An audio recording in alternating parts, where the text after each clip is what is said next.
The Sabbath presents an interesting paradox. On the one hand, it is a tremendous blessing, a gift from the Creator himself. An old hymn admonishes, "Don't forget the Sabbath, the Lord our God hath blessed. Of all the week the brightest, of all the week the best. It brings repose from labour, it tells of joy divine, its beams of light descending with heavenly beauty shine." And yet the paradox is, as precious as the Sabbath is to those who keep it, it is also a burden. Such words may sound shocking, even offensive, but if we're being strictly honest, it can also be the most difficult day of the week.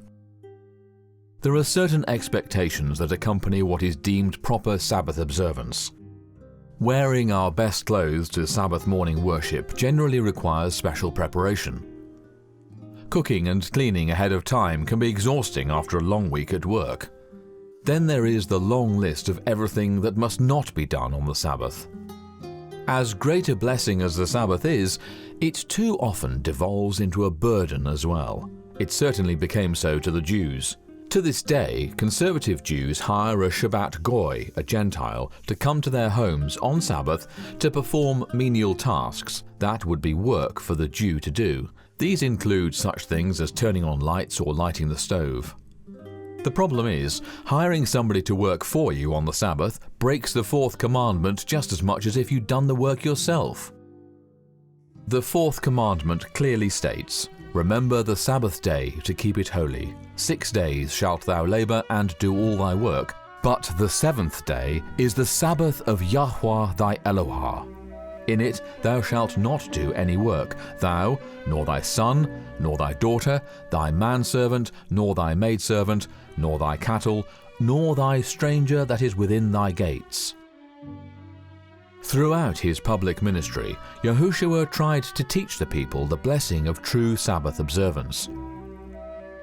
Mark 2 records, "And it came to pass that he went through the cornfields on the Sabbath day, and his disciples began as they went to pluck the ears of corn.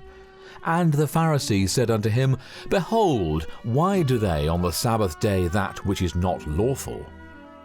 The Pharisees were not accusing the disciples of stealing, rather they were accusing the disciples of working. The word translated corn also refers to grain. The Pharisees were accusing the disciples of harvesting on the Sabbath. Rubbing the grain between their hands to remove the chaff could be construed as threshing. Thus, the real complaint was that the disciples were breaking the Sabbath by working. Yahushua wanted to lift the heavy burden Sabbath keeping had become and transform it into the blessing Yah originally intended. He gently asked, "Have ye never read what David did when he had need, and was an hungered, he and they that were with him? How he went into the house of Yah in the days of Abiathar the high priest, and did eat the showbread, which is not lawful to eat but for the priests, and gave also to them which were with him?" The Saviour was trying to draw them beyond a legalistic observance of the Sabbath. Yahushua then made a statement that very beautifully establishes for all time that the Sabbath is meant to be a gift, not a burden.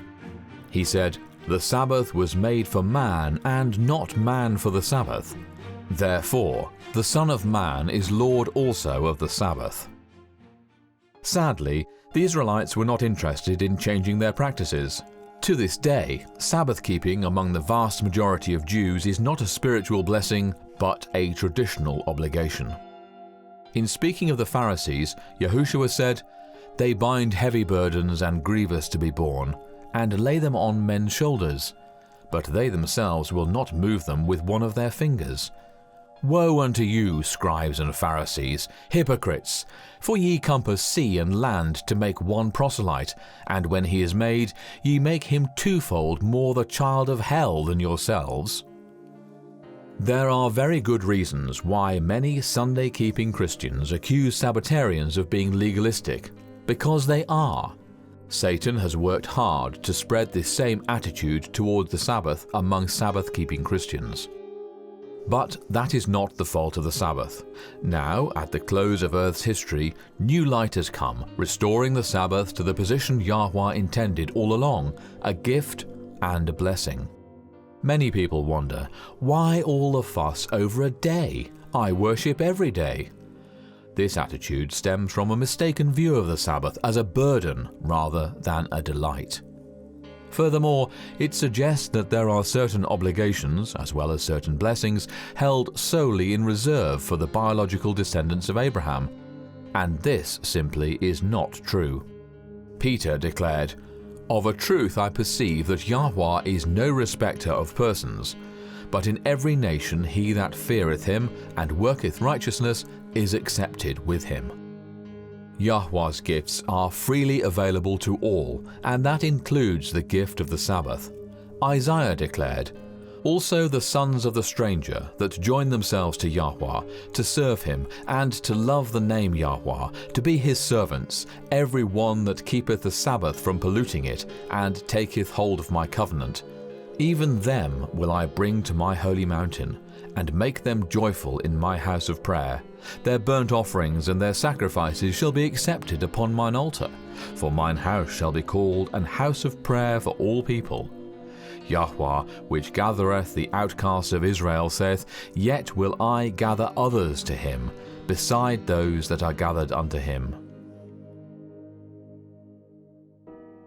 Satan knows the tremendous blessings available to all who will keep the Sabbath in the manner Yahweh intended. This is why he teaches the Sabbath was done away with at the cross, and for those who understand its continuing validity, he has made it a burden, heavy and grievous to be borne. For many Sabbatarians, it is the man-made traditions, the human interpretation of what constitutes proper Sabbath observance that makes them feel they are keeping the Sabbath holy. And yet it is these very things that turn their Sabbath day's blessing into a burden, and they don't even realize it. Gaining a true Sabbath day's blessing is not dependent on wearing the right clothes or fixing special foods. Delighting in the Sabbath is far more profound than anything so dependent on exterior factors, and it is gained by 3 simple steps. Isaiah 58 explains what these steps are. "If thou turn away thy foot from the Sabbath, from doing thy pleasure on my holy day, and call the Sabbath a delight, the holy of Yahweh honourable, and shalt honour him, not doing thine own ways, nor finding thine own pleasure, nor speaking thine own words, then shalt thou delight thyself in Yahweh, and I will cause thee to ride upon the high places of the earth, and feed thee with the heritage of Jacob thy father, for the mouth of Yahweh hath spoken it." This is the secret to delighting in the Sabbath. It is not our task to make the day sacred. The Sabbath is already sacred and holy because the Creator has already blessed and declared it so. It is our job to keep it so. Again, the 3 steps for delighting in the Sabbath are not doing our own work, not speaking our own words, and not seeking our own pleasure. Not doing our own work is clear and self-explanatory. We are not to do our own work during the holy hours of the Sabbath. People who claim the Sabbath was nailed to the cross, and besides they worship every day, are missing the point about no work. We are to worship every day. Starting the day with personal one-on-one time with the Creator is very important. But even with personal devotions, a normal work day is not the same thing as laying aside typical daily activities and focusing solely on Yahweh. On the Sabbath, Yahweh lays aside his work to focus on his most important treasure, you. Can't we do the same? Not speaking our own words on the Sabbath can be especially easy to forget. Whether we invite guests to join us for the Sabbath meal, or we join with other home-churching families to enjoy a potluck meal, speaking our own words happens far too often. Men may talk about work or the winning score of their favourite football team.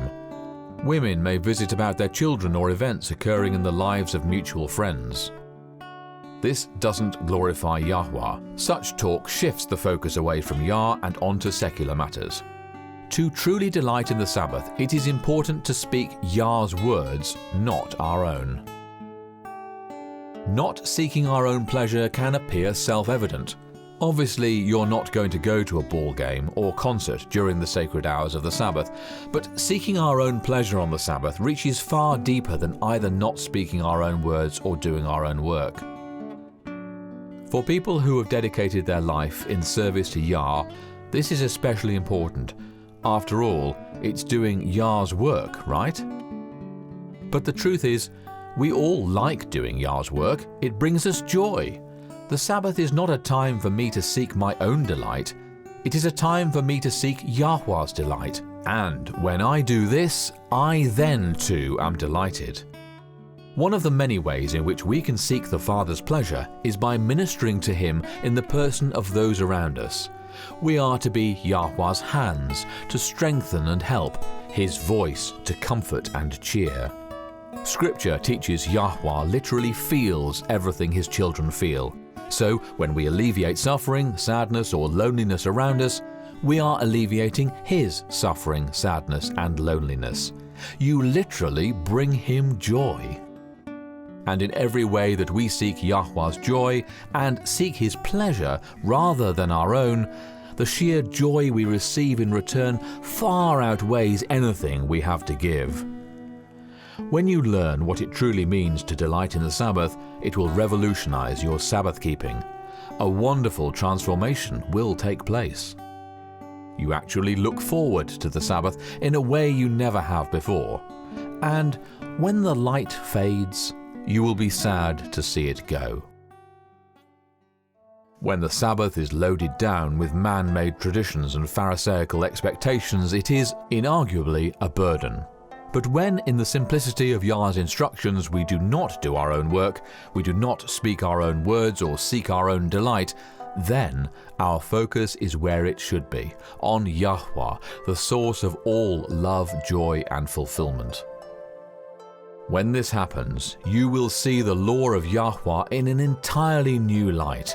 It will no longer be seen as a burden that was nailed to the cross. Instead, you will realize the law is a transcript of the very thoughts and feelings of the Almighty. The divine law allows us to gain glimpses of His hidden inner heart. And what we discover is pure beauty and holiness. A tremendous reward awaits all who delight in the Sabbath. You will belong to Yahweh. Your thoughts and feelings, your desires and aspirations will be in alignment with His. You will belong to Him. You will then be ready to spend eternity rejoicing in His presence. Don't feel discouraged if the Sabbath feels like a burden. Yahweh has given increased light on the Sabbath to teach us how to rejoice and delight in the Sabbath. Simply keep these three conditions given in Isaiah 58, and you will both honor Yahweh and delight in Him. The Sabbath will be your special time to be with your Maker and best friend. It will be such a delight you won't want to see it end.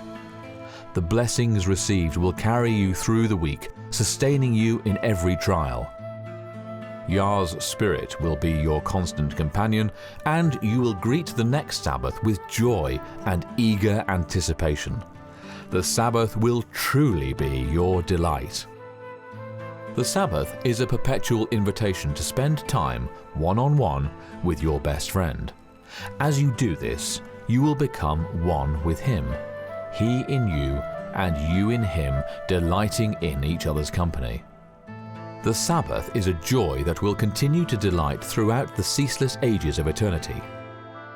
And it shall come to pass that from one new moon to another, and from one Sabbath to another, shall all flesh come to worship before me, saith Yahweh.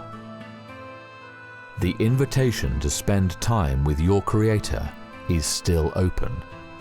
He lays aside His work to spend time with you. Won't you do the same for Him?